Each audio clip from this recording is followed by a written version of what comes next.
Jeez Louise, you guys. It's been a really long time since I've recorded an episode of the podcast.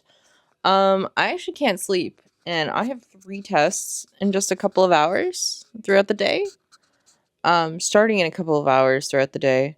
I have 3 tests today. I think I have 3. I think it's 3. It might just be 2, but it's probably 3 because I missed one and I have to make it up today. So there's that. So yeah, I can't sleep. I have school. I have 3 tests.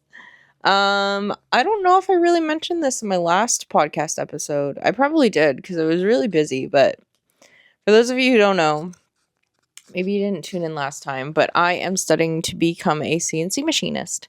More than likely, just gonna end up being an operator for the rest of my life. But if I don't want to be an operator, there's also tons of other opportunities in that kind of career field. So regardless of what happens, I'm excited for my future. Considering school is going really well. So there's that. But yeah, lots to cover.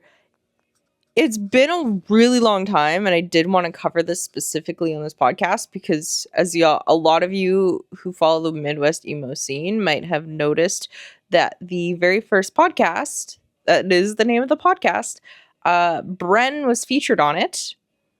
Bren, we all know Bren. We love Bren. Bren Lukens, one of the goats of, the Philly scene. Not just Philly, because the band existed in many more places other than Philly, but really got their kick from Philly. And if you want to learn more about kind of Mobo's history, you should tune in to the podcast that Bren did with the very first podcast.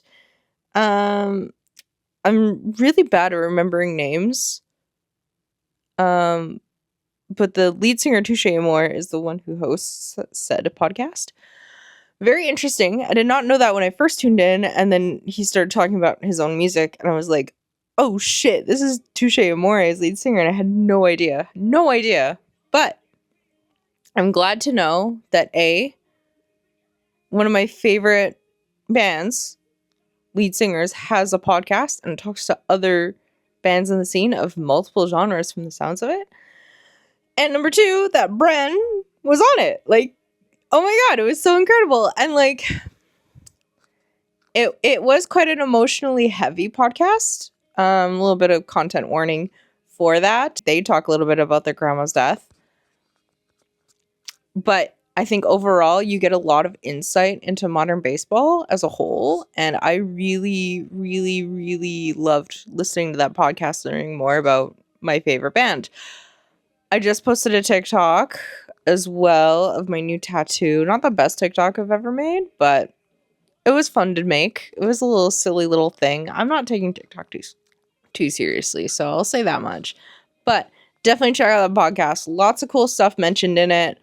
Couple of my favorites talking about how they're trying to like round up as much modern baseball stuff to do like an archival of everything that they've ever like filmed, recorded, whatever. That was cool, kind of cool to learn. Also, I'm trying to read my board from here, and I don't think that I can. They talked about how like modern baseball started off as this very DIY thing, which I think is cool. Obviously, a lot of bands start off DIY, but there are some that don't. Some bands and artists that kind of skip straight to industry, and it's honestly really annoying when that happens. But that's why I like the Midwest emo scene. That's why I like the hardcore scene. Everything's very DIY. I love DIY shows. I love the DIY energy. I love the fans who show up to DIY shows. It's like a really good community. And like, if you really want to find your way into DIY shows, but you're like someone who gets nervous going to like new spaces and whatever, I'll tell you, there's nothing to be nervous about. And for those of you who are going to be like, my area doesn't have DIY shows, I guarantee you they do, and you just don't know about them. Ask people. Ask people you know who play music. Ask, you know, like, squeeze your way into the music scene. That's what I did. And here we are. I promise you, there's DIY shows in your city and you're just not looking hard enough. Don't tell me that there isn't DIY shows in your city. Go support DIY shows. They're the fucking best. But they are quite underground. Unless you're in a city that, like, pretty much is only DIY shows, which is my city. Like, most of the time, it's only DIY shows that happen. And, like, the rare occasion, like, once a month, we'll have, like, a big show play. If that. It's usually once a month in the summer, and then goes once about 3 or 4 months. Once every, like, 2 to 3 months in the winter. This winter is looking very different, though. We do have quite a bit of bigger shows coming up. Ones that I won't be attending, just because I don't have money. Pup being one of them. I would love to go see Pup again, but I've honestly seen them enough times, so, like, I don't really feel the need to go. And I'm not really crazy about their openers this time around, so it is what it is. I just saw Free Throw, Thursday, Bloom, Silverstein, all on tour together. Super, super fun. I absolutely killed. Fucking died seeing Free Throw. It was the second time I've seen them, but it was a bigger venue. There's a lot more people there because they were there to see Silverstein. I understand that. Don't get me wrong. But Free Throw, super fun. For whatever reason, less moshing this time, even though it was a bigger crowd, whereas the other crowd there was way more moshing, even though it was like a tenth of the size, if that. Yeah, I don't know why there wasn't like a lot of moshing at Free Throw. I feel like moshing is kind of like going away, and I don't like that, you know? I'm not a mosher. I will say that. I'm not a mosher. I'm like a push pit kind of person. But even the push pit and Free Throw, I wasn't. To be fair, I did just get a new tattoo. That was literally that week, that same week, I got the tattoo, and then I just also wasn't feeling good in general. So I mean, I wasn't really in the pit. Like, I was able to see it from where I was. Just like, it wasn't that impressive to me, to be like, in all honesty. I really wish there was more crowd surfing and things like that. There was like one person that crowd surfed twice during Free Throw set. That was it. I'm like, guys, it's fucking Free Throw. What are we doing? That made me a little bit upset, but it's okay. I still really enjoyed it. I still really had fun. I brought my tiny new little Kodak Charmera with me. If you guys don't know what that is, I don't have it near me, but I will insert a clip of me doing an unboxing, because I unboxed it the second I got home. I was like, maybe I'll do it for the podcast. Hi guys. I just couldn't wait to get home and open the Charmera camera from Kodak, which, if you don't know, it is a blind box. These are all of the options that you can get, plus the secret that we don't know, obviously. But I'm going to open it with you guys, and I am going to hopefully get everything except that blue and purple one. But honestly, I want it for the novelty of this thing. This thing is so cute. Let's do it. Let's open it. I'm so excited. These are so hard to get, so I'm very, very happy and lucky to have gotten one today when I got the call that they were in. So, yay. Let me see. Oh, I think I got the one I want. Wait. Oh, you guys, I got the one I wanted. No freaking way. No freaking way. That was the one I wanted the most. Oh my god. I don't even know what the secret looks like, but this is just like the classic, the yellow Kodak. I'm so excited. And I'm fully aware that it is just a gimmick. It's like a 2 megabyte camera, maybe a 1.6 megapixel. Sorry. It's like a 1.6 megapixel or like a 2 megapixel camera, something like that. So it is very much just a gimmick, but it's like the best little camera to have with you. I think my memory card is kind of fucked with it though. I bought like some cheap little package on Amazon of memory cards for like a different project that didn't end up panning out the way that I thought it would. So those memory cards are kind of sitting there, and I figured, well, if I have them, I'll try and use them with this camera. Turns out they're really buggy in this camera, and I lost a lot of my free throw footage I took on it, which is fine.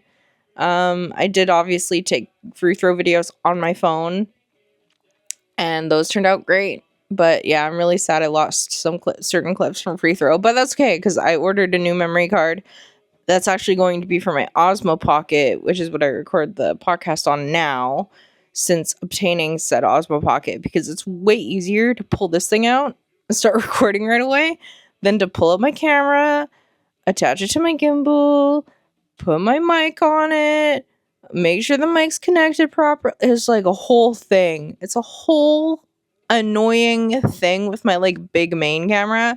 So that's the reason. The biggest reason I got the Osmo Pocket, just to record.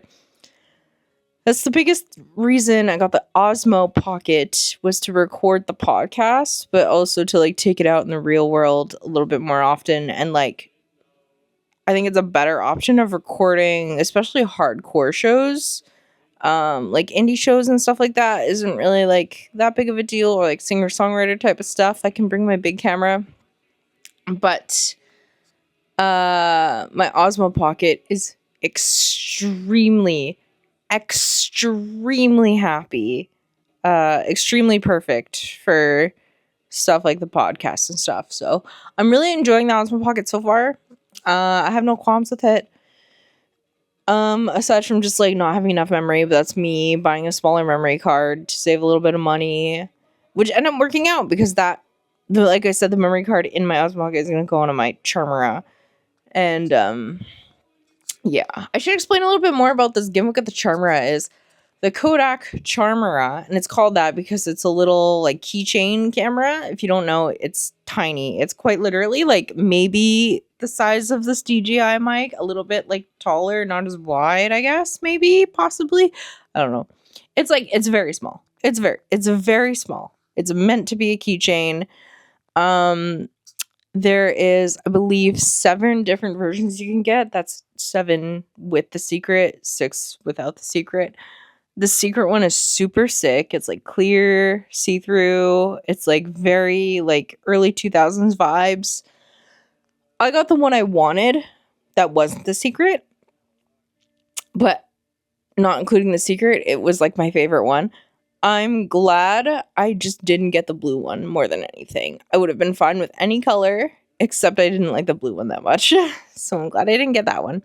But I know I was kind of talking about Modern Baseball a little bit earlier. I know last time I said I was waiting on Modern Baseball package.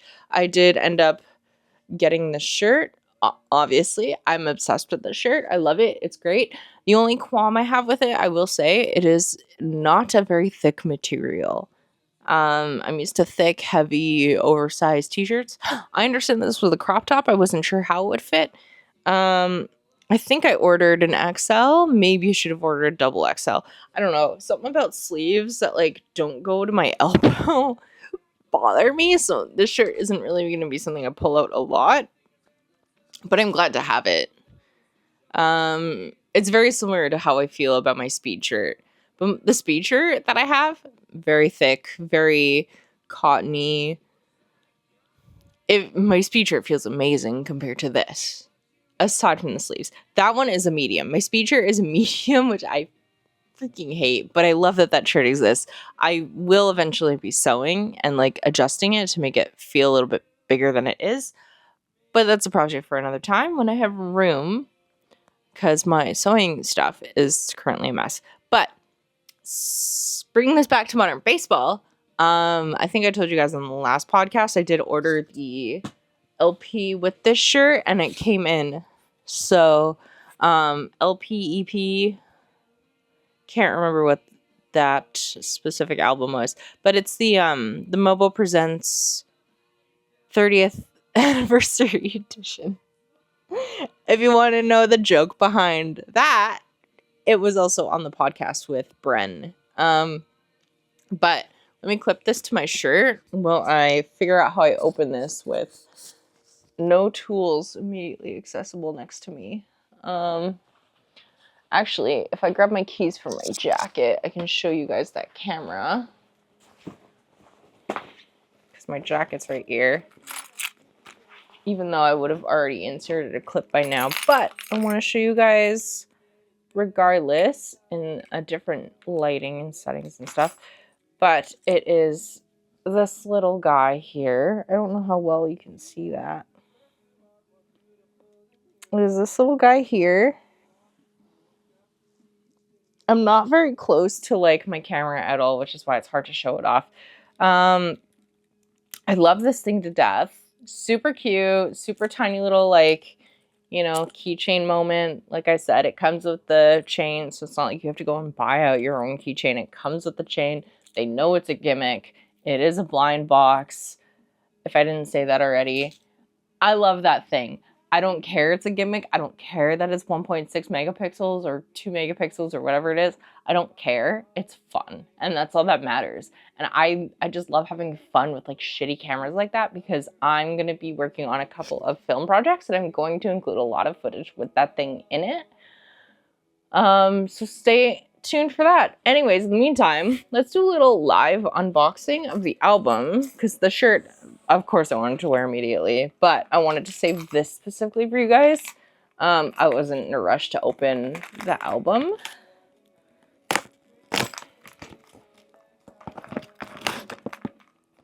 Yeah, I'm that kind of person that uses keys to open packages, because sometimes I just don't have anything else near me.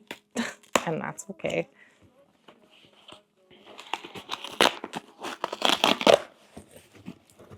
Oh my god, it's beautiful to see something like this in person, because all I've seen it is on the internet and like on Spotify. Oh, 30th anniversary ultimate edition. Look at how gorgeous this is. Oh. Side A is, of course, all of the regular songs, and then side B is all of the live stuff that they also put out with it. Alpha Kappa Fall of Troy is like my favorite song on this album, and I'm so glad I have a tattoo that kind of resembles that.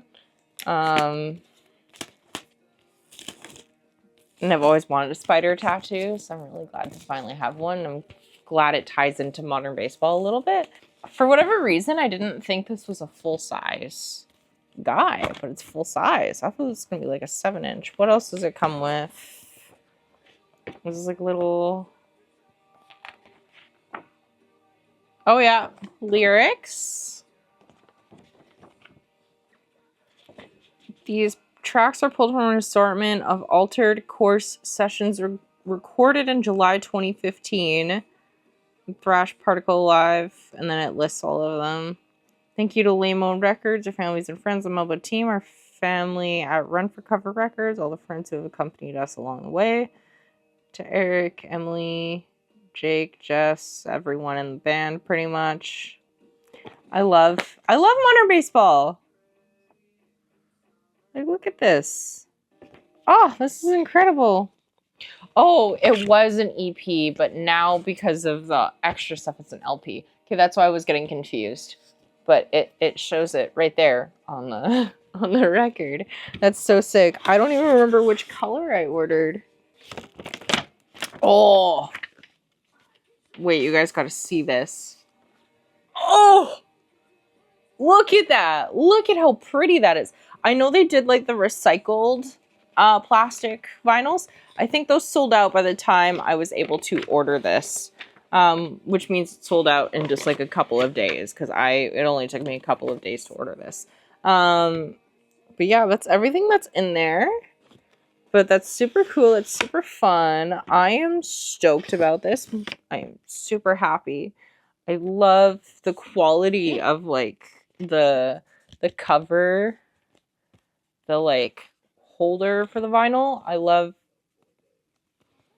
the quality of this. I don't collect a lot of vinyl anymore. I don't seek out to buy vinyl, but just something about like the stuff I love and having it on vinyl makes me really happy. So like modern baseball, I have a collection of The World is a Beautiful Place 7-inches, specifically 7-inches. I have this really cool one in my collection. And like let me know if you guys want to see more when it comes to this collection, because I do have quite a bit of like cool vinyls. I have this guy. I think I mentioned I have the You're Gonna Miss It All 10-year anniversary with the book and everything. That's one of my favorite pieces of the collection. Another huge part of my collection is I think it's Koji, La Dispute and Koji split test pressing. The World is a Beautiful Place, a bunch of 7-inches from them. And included in that is a 7-inch with The World is a Beautiful Place, Tiger's Jaw, Code Orange. There's another weird band on there too that like doesn't make sense to be on that either. I forget what the fourth band is off the top. I think it's Touche Amore. Touche Amore. I might be wrong. It might be something else. But regardless, I think that's one of the coolest things in my collection. That 7-inch specifically. And I also have a 12-inch Comeback Kid record that I think is really cool because it's the only 10-inch that I've ever seen. And it's the only 10-inch that I own. So, but anyways, I hope you guys enjoyed that little unboxing. I had fun talking and yapping about that. I feel like there's more. Oh, a little fun fact I wanted to bring up. And this kind of goes back to like me knowing a bunch of people in the music scene without even realizing like how close I am to like specific bands and people. Like I've met Knuckle Puck before. I don't want to get up and get it. It's all the way across the room. I've met the guys at Knuckle Puck before, right? I have like a hat signed by a couple of the members, including Joe Taylor. Little did I know, and this would have been probably around that time that I saw them live, or like maybe before I saw them live, this happened. One of my best buddies that I play World of Warcraft with, if you don't know, World of Warcraft, big Horde fan, I've been playing World of Warcraft on and off for like the past 12 years. Kind of insane if you ask me, but love that game to death. My best World of Warcraft friend and like the person who's still in my life that has been in my life the longest, even longer than my IRL best friend.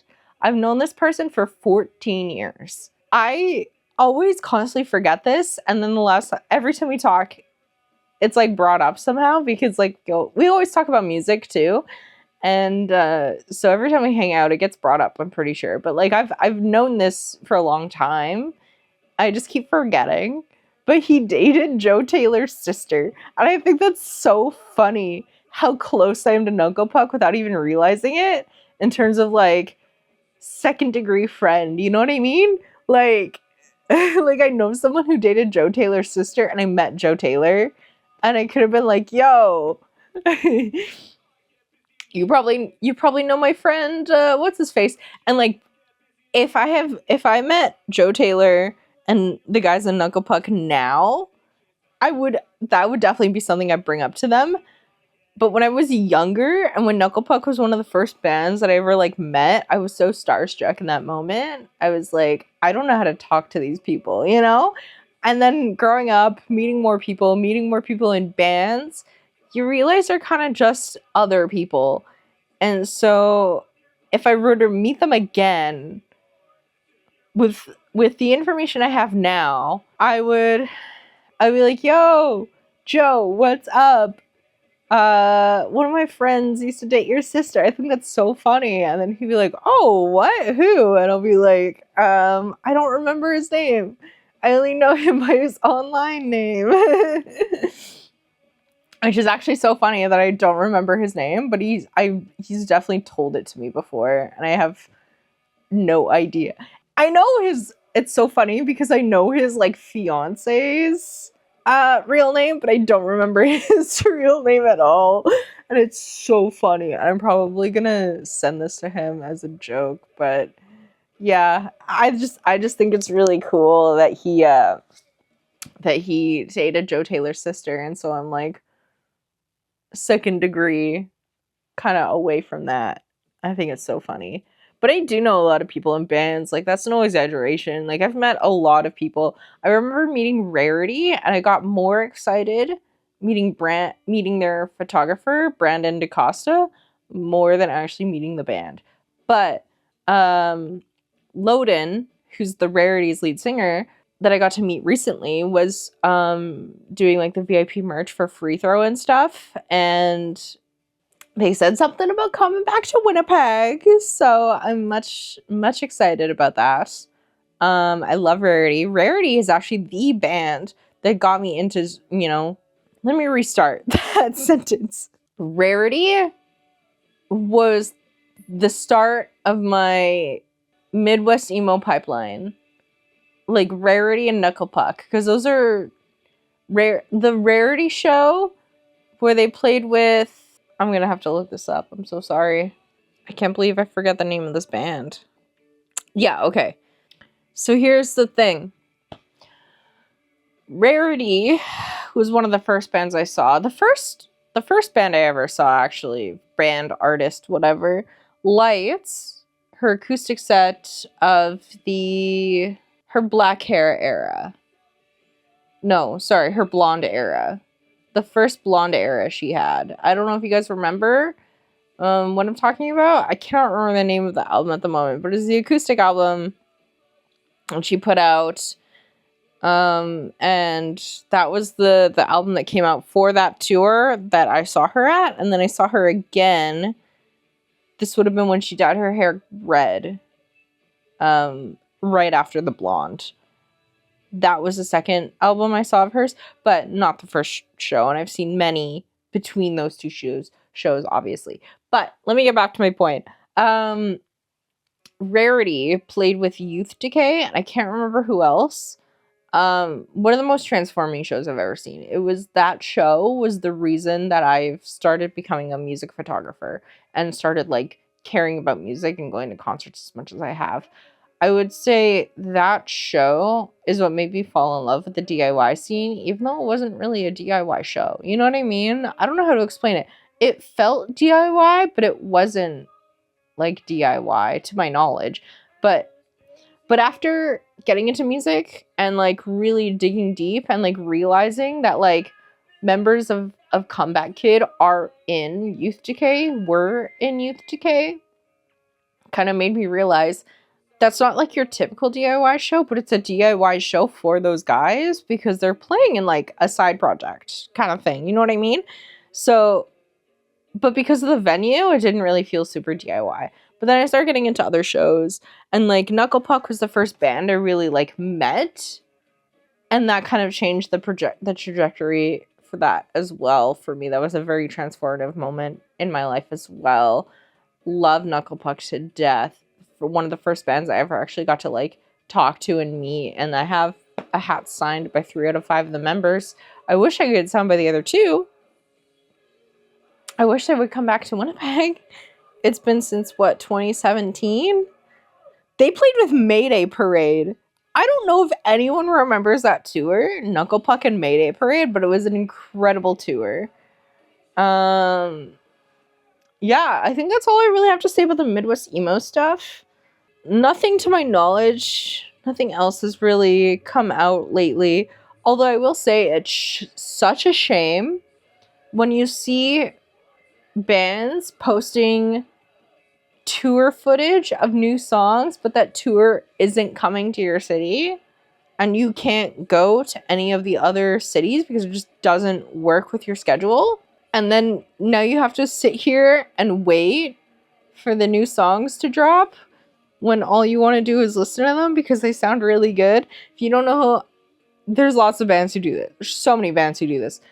The band I'm specifically referring to is Riley, because oh my god, do their new song, the one new song that I've seen on TikTok, sounds so damn good, but it's not released yet on Spotify or anything. And I'm just like, oh my god, you guys are killing me posting this on TikTok and not coming to my city and having a freaking Wednesday show on a day that I could go, but it's on a Wednesday in the middle of the week when I'm like in my last little bit of school. Like, why do you have to do this to me?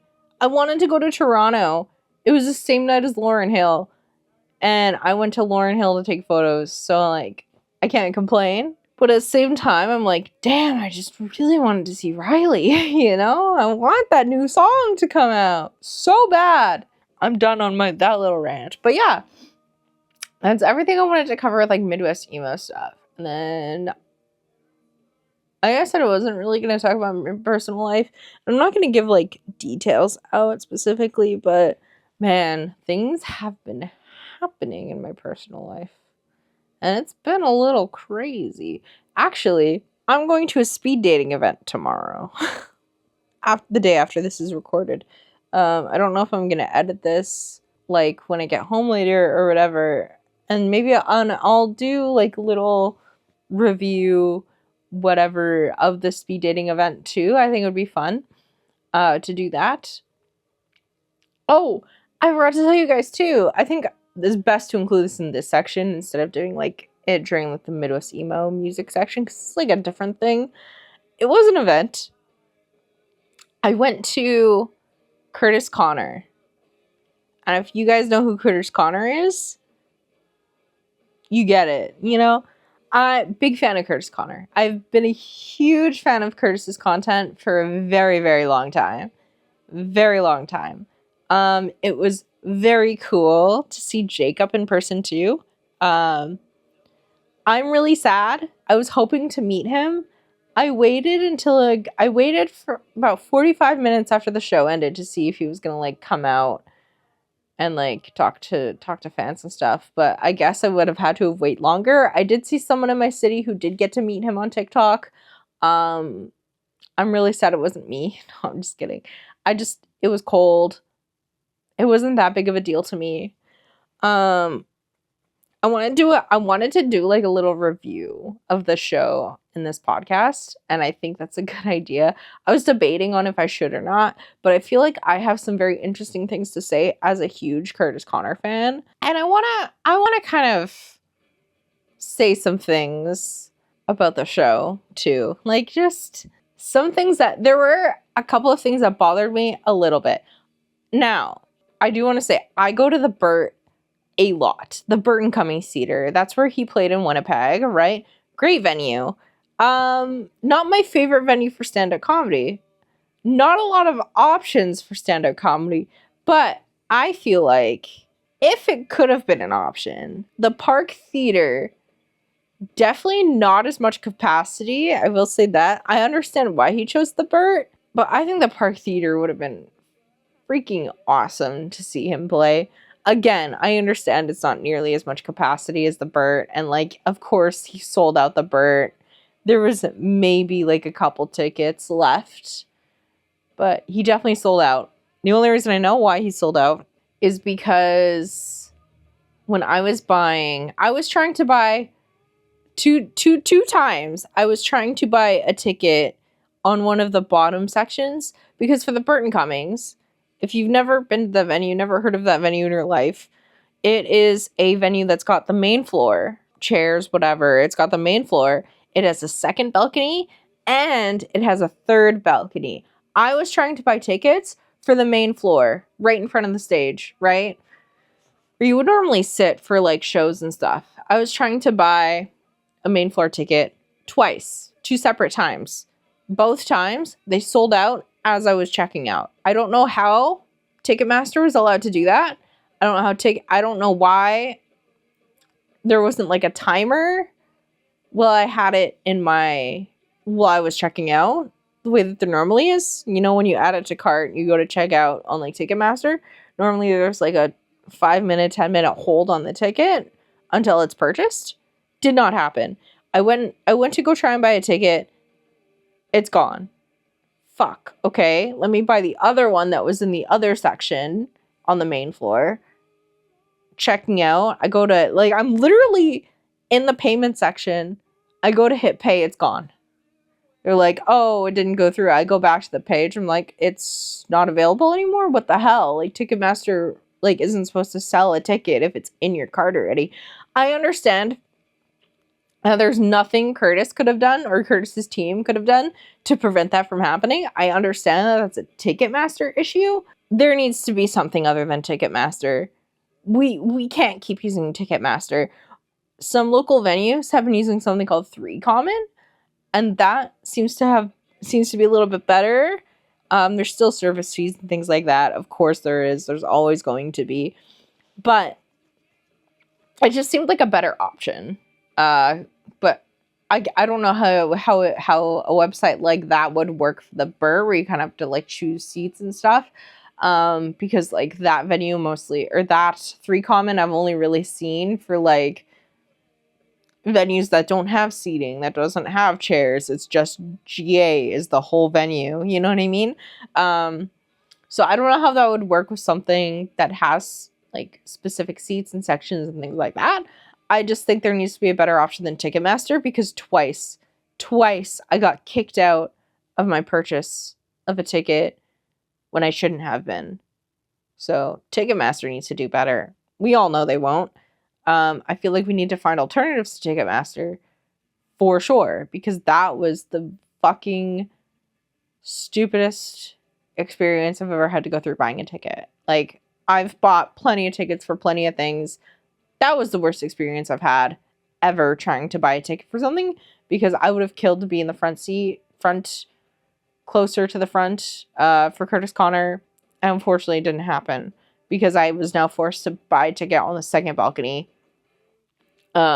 because of this glitch that was going on the Ticketmaster website. I don't know if anyone else has experienced that for this or other uses of Ticketmaster, but it was really frustrating when it's in your cart, you're checking out, and it tells you the ticket's been sold. I'm like, you're supposed to put it on hold for me. Like, what happened here? Another quick little criticism that I know Kurtis kind of controls, and I understand he tours for a living. He needs to make money. I get it. But a $60 t-shirt, of course I bought one. Like, all I'm going to say, I don't like paying for things online, typically, if I don't have to.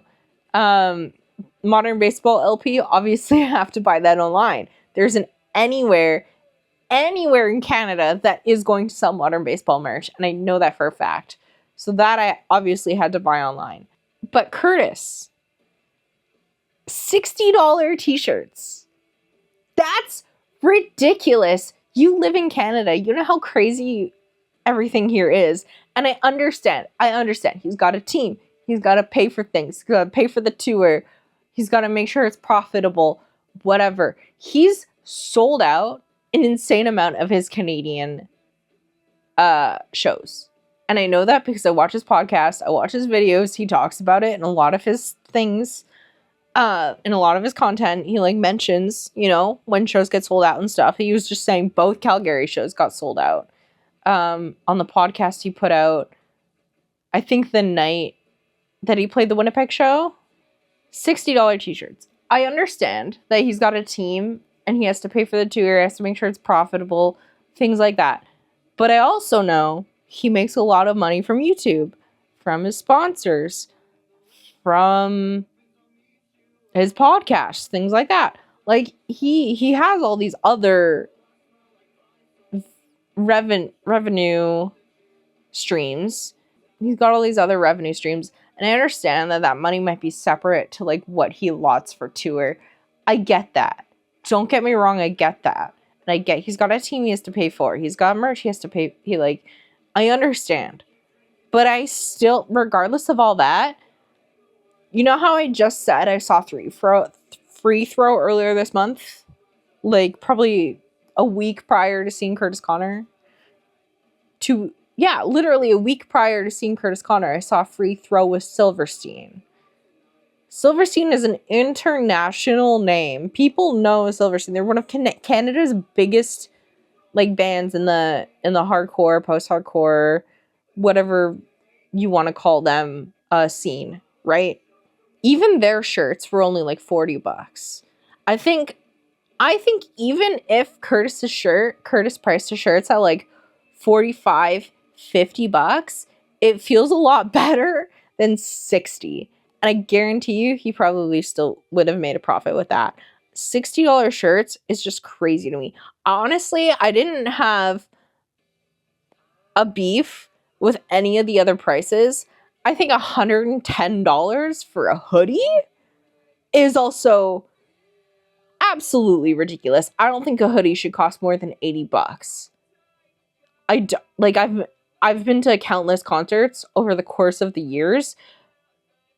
The only thing I've seen priced higher, the only type of like hoodie that I've seen priced higher than $80 has been like jackets, windbreakers, things like that. I don't think a hoodie needs to cost $110.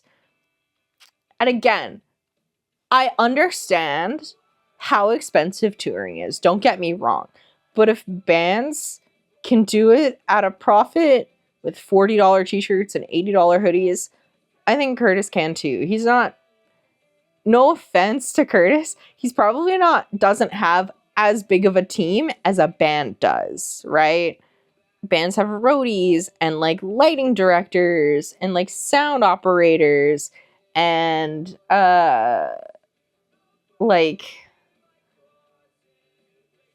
you know, typically they do have to use like vans and buses to get around.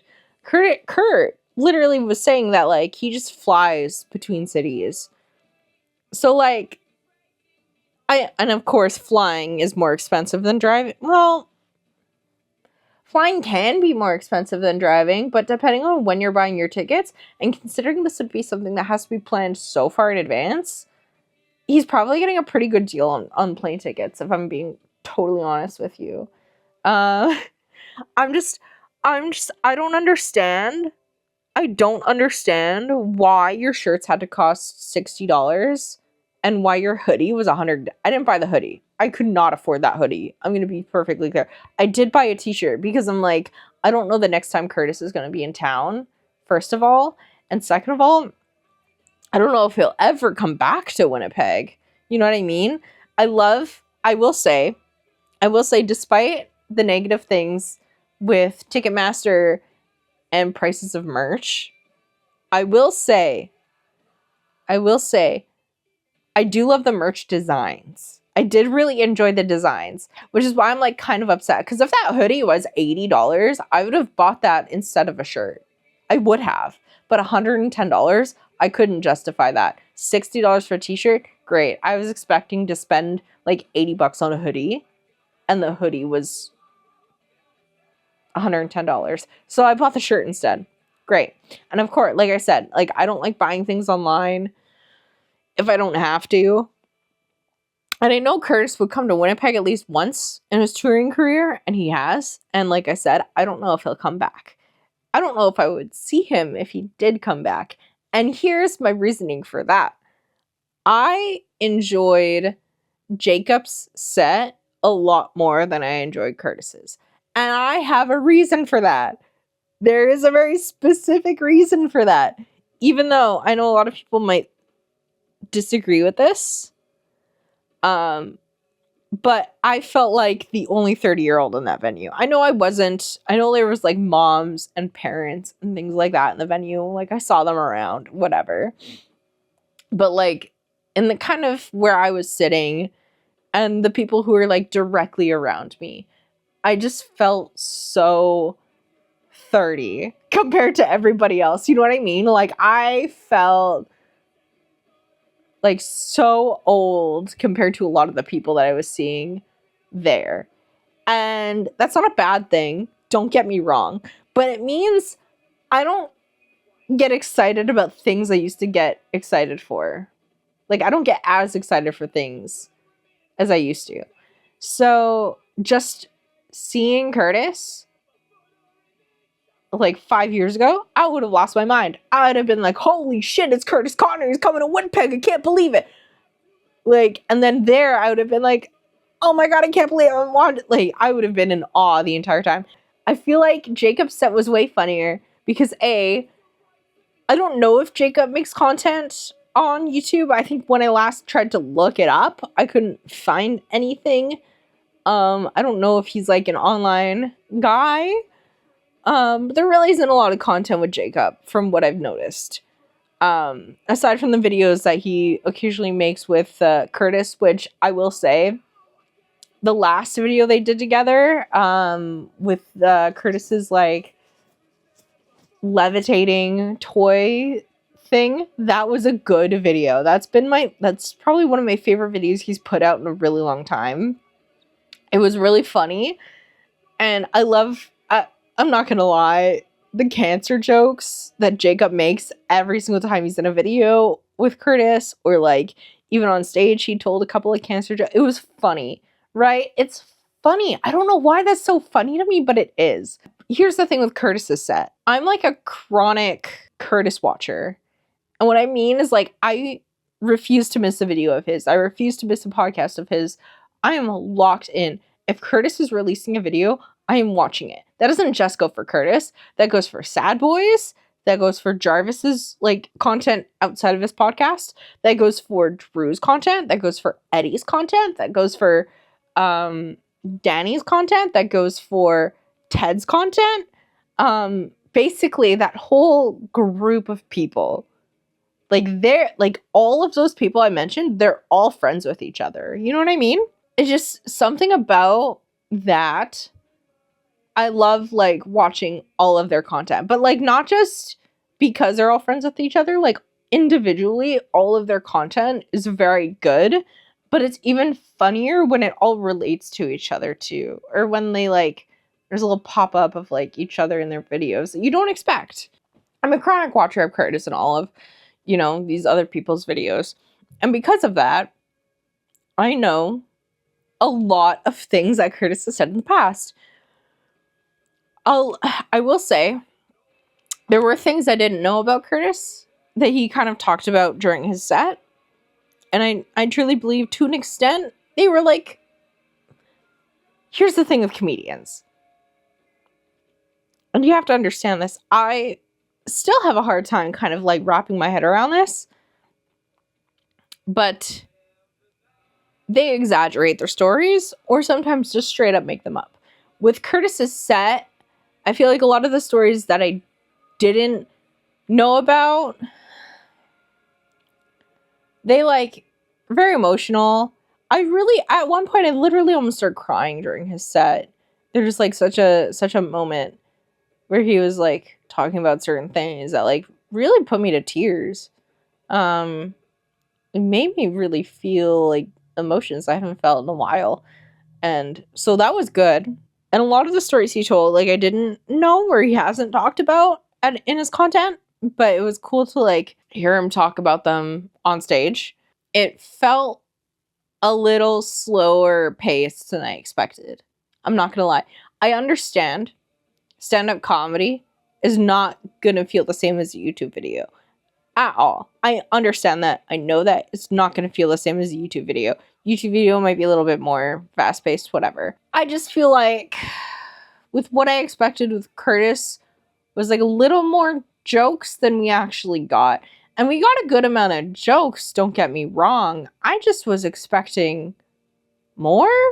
There was a really good joke that he told. The stupidest punchline ever. But, like, obviously, I could tell that was a made-up story. There's no way that wasn't a made-up story. What I find it kind of interesting when I think about stand-up comedy and, like, doing, like, a tour, the way that Kurtis is, too, is the fact that, like, his set is, like, almost every city, he's telling the same exact jokes. There might be a different dialect. There might be some things changed, specifically. But like to kind of accommodate for the city you're in. Like, for example, there was a joke Jacob was telling and he was mentioning a bunch of foods that were like laid out on the table And one of them being like chicken fingers with honey dill sauce, right? And he even like said like honey dill sauce, yeah, I'm pandering to Winnipeg, you know? And that was funny. To me, that was funny. I do really love honey dill sauce. If you don't know what honey dill is, it's mayo mixed with honey and dill. That's literally it. It's so good, though. It's so goddamn delicious. It's mostly paired with chicken fingers. I like to pair it with fries. Getting back to topic at hand here. There are things about Kurtis's set that just like there were things to Kurtis's set that I related to. That I felt emotion towards. You know, stories I've never heard him tell before. Some really good jokes in there. I was expecting more jokes. Like just like maybe like I don't know what I was expecting. But it wasn't what I got. Whatever I thought in my head it would be, it wasn't. But also it was at the same time. I don't know if that makes sense. The thing that made me the most upset were honestly the merch prices. I understand touring is expensive. Things have to get paid for. Crews got to meet their wages. Things like that. I understand how expensive touring can be. I understand you have to make a profit. I do. I'm so mad about this already because I wanted it, but it was $110. That's my review of seeing Kurtis Connor on the Goodfellow tour.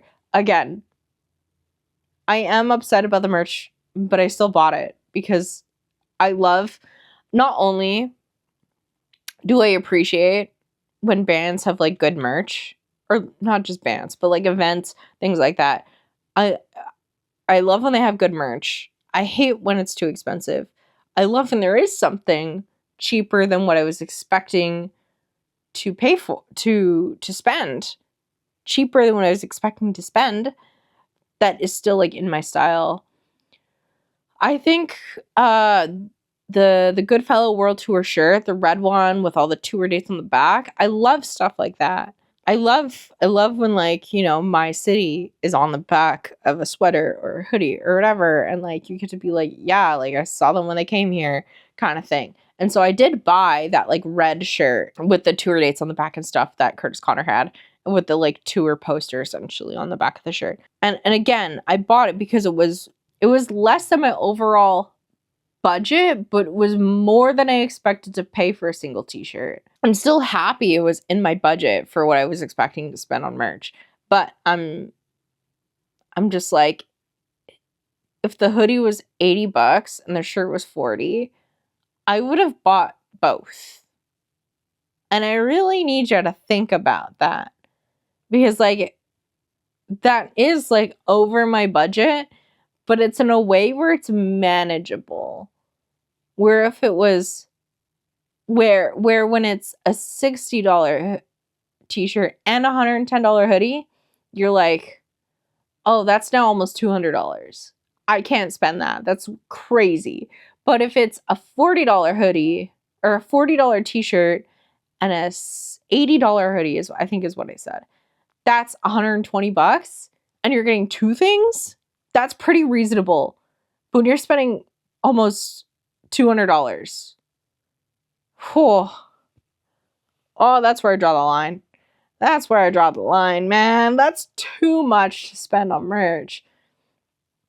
Again, I'm still happy to have the shirt and everything, but it doesn't make sense to me why merch was that expensive when I have gone and seen bands that have just as much or more following than Kurtis Connor, and their stuff is less expensive. You know? Something to be said about that. I don't know if I was done talking about his set, but what I will say about his set is, I don't think I was done talking about that. I think what else I had to say is, like, I don't know what I was expecting. I think it was a good experience as a Kurtis Connor fan. I still had fun, regardless of all the criticisms. He was funny. It was a fun time. I'm glad I still got to, be there. I'm glad I was able to get a ticket, despite everything that happened. I'm glad I was able to get merch, despite how expensive everything was.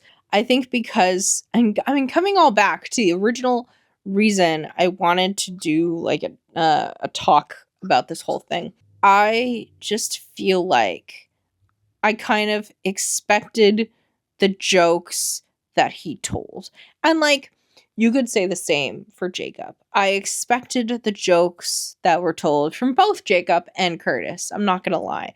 Maybe it's because I know a little bit less about Jacob, that maybe I like enjoyed his set more. I don't know. And to be honest, that's kind of like the only different factor, is that like, if Jacob makes content, I don't consume it as much as I consume Kurtis Connor's content. The biggest criticism I have is Ticketmaster, but I know that there's like not really anything else to use outside of Ticketmaster unless you were to DIY everything. But why would Kurtis DIY like an entire tour? And especially because it was like a world tour. Like, he went around the freaking world. That's a huge accomplishment. I don't want to push that to a side. I kind of forgot to mention that. That was a huge ass world tour. So he put in work. Don't get me wrong. The merch prices, man, they were a little crazy. Do you agree with me? Do you not agree with me? Let me know in the comments. Don't forget to subscribe. I'm going to put a link to something new called SpeakPipe in my description. I highly encourage you guys to use it. If you want advice, you can leave messages there. I will also be taking what I envision for SpeakPipe. What I think would be interesting is if you guys record like a song that you like, and I have to try and guess it. That's kind of my original use case for it, but you can leave anything. If you want advice, if you want to like talk about your experience, how you got into Midwest emo, if you want to leave some recommendations for artists, whatever. But I think it'd be really funny to add a segment on the podcast of like, play me a song and I have to guess what it is. I have to guess what artist it is. I have to guess what song it is, the song title. I have to guess what album it's from, that kind of stuff. I think it'd be fun to do, especially because I do know a lot of niche Midwest emo bands and whatever. The only thing I ask is please no problematic bands. You can probably guess what that means when I say that. There are lots. I won't include any footage of problematic bands. I will obviously be screening anything before it goes on the podcast. But yeah, leave a message for me on SpeakPipe. Let's do that. And then also, like I said, like and subscribe, comment. Do you agree with me? Do you not agree with me about Kurtis Connor's world tour? Let me know. Do you love modern baseball as much as I do? Let me know. TikTok, Quinn has no username. You can find me on Twitch. I stream on the occasion. It's not going to be like a very, very common thing, but I will stream every once in a while. Diary of a Midwest emo fan is my Twitch. You can find me just about anywhere with that username. But yeah, I hope you guys enjoy another episode. I'm